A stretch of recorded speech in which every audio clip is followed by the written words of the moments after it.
everyone, it's Tara. Welcome back to my channel. Today I am here with my June wrap-up. It is the middle of July. That just, tells you how my month is going. But better late than never, right? That's what I'm going with. So, in the month of June, I read 13 books for a total of like 4,900 pages. I think it was like 4,948. So June was not a horrible month. Not as good as the previous 2 months, but not horrible. I did not get to one of my TBR glass books in the month of June, and that book was Dear George, Dear Mary. So before I get into the books that I read, I do need to unhaul a book, and I have decided to unhaul The Lost Gate by Orson Scott Card. Honestly, this has just been on like the bottom of a bookshelf, and I haven't even thought about it even slightly since I got it maybe a few library book sales ago.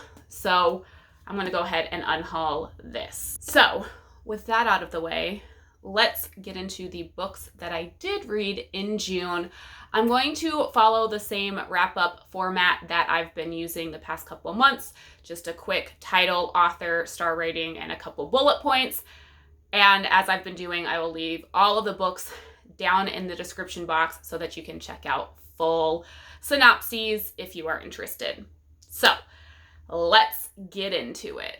So the first book that I read in June, I actually have lent out to my mother-in-law, so I don't have a copy of it here with me. So you will see a picture like here or here, wherever I decide to put it.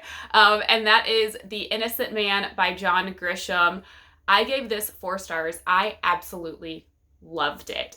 It's a true crime that tells the story of Ron Williamson and Dennis Fritz, who were wrongly convicted of a crime in the 80s, and like their story and how this all went down. And I was obsessed with this. I absolutely loved it.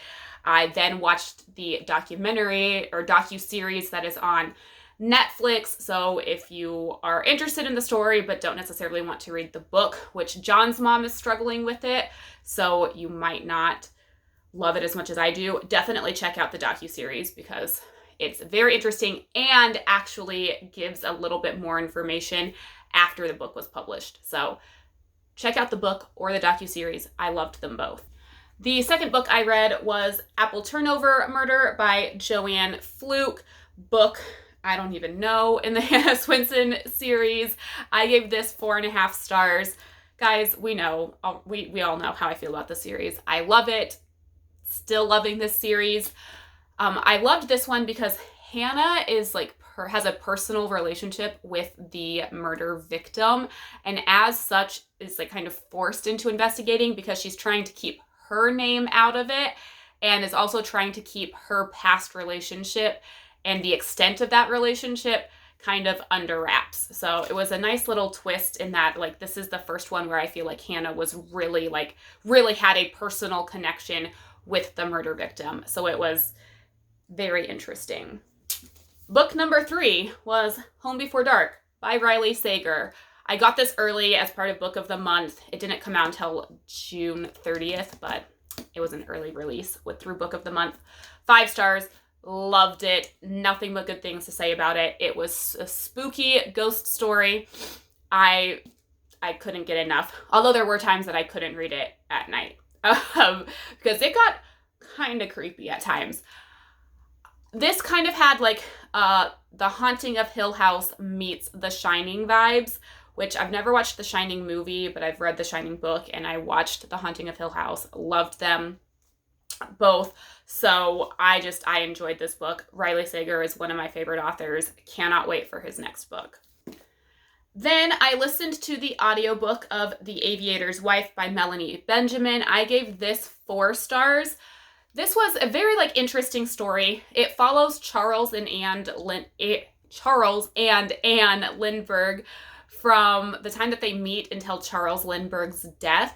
And I did not know much about Charles Lindbergh or Anne before listening to this, and I really enjoyed their story. Then I read Half a King by Jo Abercrombie. I gave this 4.5 stars. I read this as a buddy read with Eric at Break Even Books, and I was like so pleasantly surprised by this. This came recommended by Eric's boyfriend Marcus and John. They had both read it and had nothing but good things to say about it. So I saw that it was on Eric's TBR and was like, hey, do you want to read it? Like, I have it, you have it. Let's read it. I was a little bit confused at first, which is why it didn't get like the 5-star, because I was a little bit confused throughout like the majority of the first part. But after the first part, I think there's three or four parts in this book, I like couldn't get enough. The story is so captivating. There's like twists and turns along the way. There's like a big twist at the end that I was not expecting at all. And I loved it. I also loved that this doesn't have, I don't think there's any magic in this, which, as I've said about other books that I've read, specifically the Faithful and the Fallen series, I really like that. And like my fantasy books is like a very easy to follow or like non-existent magic system. It just makes things a little bit easier and I can concentrate more on the world itself. So really enjoyed this. Looking forward to the next book in the series. Next, I read Caroline, Little House Revisited by Sarah Miller. I gave this 4.5 stars. I read this as a buddy read with Rainey and my mom, and I really enjoyed it.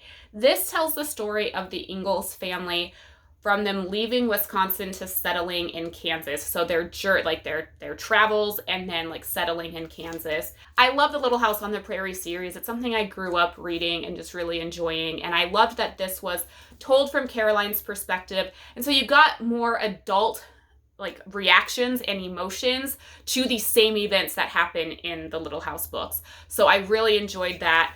No complaints. Wish that there was an entire series of like based on like Caroline's perspective. I think that'd be really cool. Next up is While My Pretty One Sleeps by Mary Higgins Clark. This I gave 4 stars. Mary Higgins Clark is always just a really solid author to me. I never really have any complaints. Mary Higgins Clark does a great job at like leaving you guessing as to who done it. Like she always has like does a good job at like building up a few different characters that could be the culprit and leaving it to like the very end to like who actually did it. And I really enjoyed that. I didn't see the culprit coming. Like it was a total shock to me. So a solid book. All right. Then we have The Cuckoo's Calling by Robert Galbraith. This I gave 3.5 stars. This was a reread for me and I listened to it via audio. It's okay. It's nothing like fantastic, especially as far as like mysteries go, at least for me, like, cause I read a lot of them, but it's not bad overall. It's good. And I will continue the series. This tells the story of, P.I. Cormoran Strike. He is like a struggling private investigator and he gets handed a case that he can't turn down. And he is trying to investigate the supposed suicide of a supermodel. It's fine. Like, that's really all I have to say about it is it's okay. I feel like it drags at times. It probably didn't need to be 400 plus pages, but not bad overall. Then I read I Capture the Castle by Dodie Smith. I gave this 4 stars. Yeah, I gave this 4 stars. I participated in the I Capture the Castle read along. I mean, it was good. I enjoyed it. I wasn't completely satisfied with the ending. I didn't hate it, but I wasn't like super satisfied. I enjoyed Cassandra's perspective. I thought she was a great narrator. There's something that was like, this is so super nitpicky, and I know it, but it drove me crazy the entire time I was reading. Cassandra in this book is 17 years old, and throughout the entire book, people kept referring to her as like little or young, to the point where like I was like, is she 17 or is she like 12?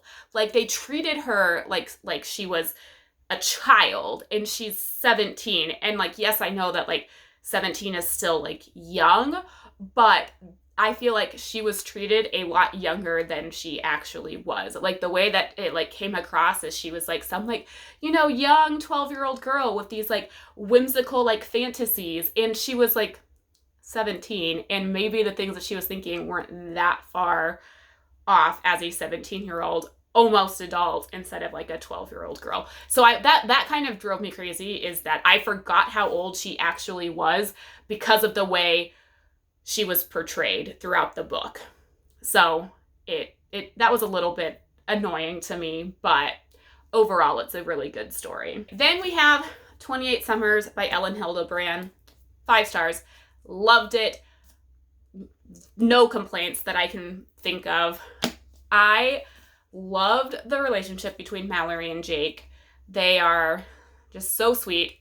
I loved the romance, loved it all. But it's also like so heartbreaking, and so heartbreaking for multiple reasons that you'd have to read. Like, I loved this. Elin Hilderbrand is like a super solid author to me. I'm so glad that I found her last summer. I loved this. I loved it. All right, then we have The Wedding Date by Jasmine Guillory. I gave this 4.5 stars.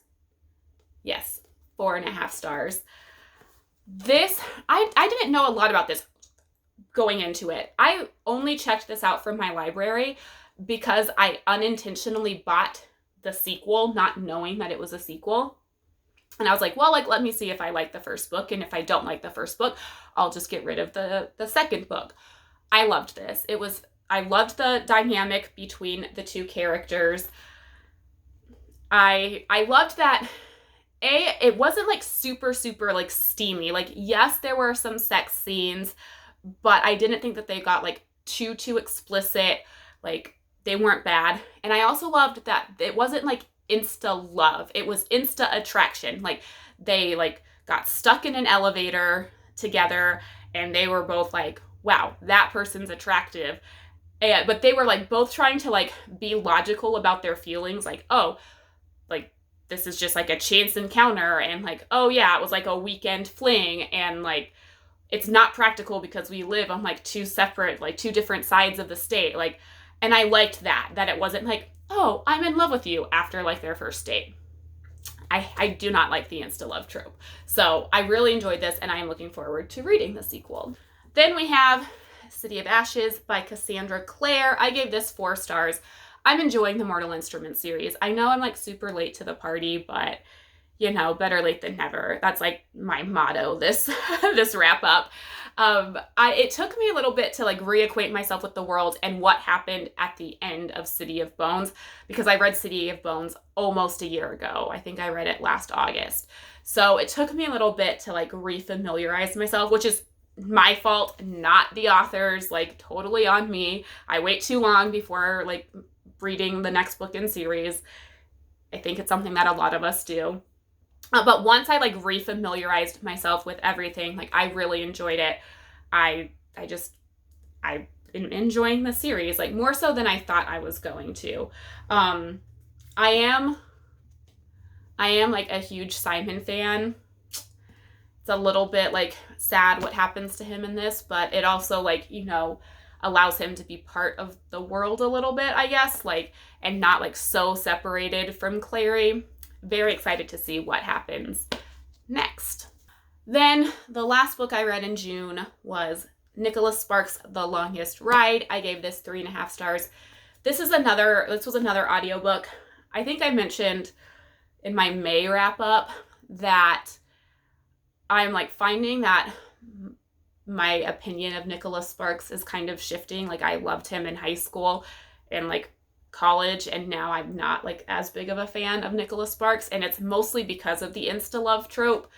I didn't hate this. It was fine. It's a 3.5 stars. Like, my biggest complaint with this is this has 2 like storylines. You follow Ira, who's like an older widow, not older, he's like 90. He's old, who gets in a car accident and is like fighting to survive. So you have that storyline, and then you have the storyline of Sophie and Luke, how they meet and like start a relationship. And the two storylines don't converge until like the last couple of chapters. And the entire time I was listening, I was like, okay, what's the point? Like, I don't understand how they're all, like, I mean, I knew, like, what was going to happen, but, like, when was it going to happen? Like, it was obvious how the storylines were going to come together, but, like, when was it going to happen? And so I feel like the storylines could have maybe converged sooner, and I would have enjoyed it more, but it was fine. It's not my least favorite Nicholas Sparks book ever. It's not my favorite Nicholas Sparks book ever. It's fine. So those are the 13 books I read in June. Let me know how your June was down below. Thank you so much for watching. Until next time, happy reading. Bye!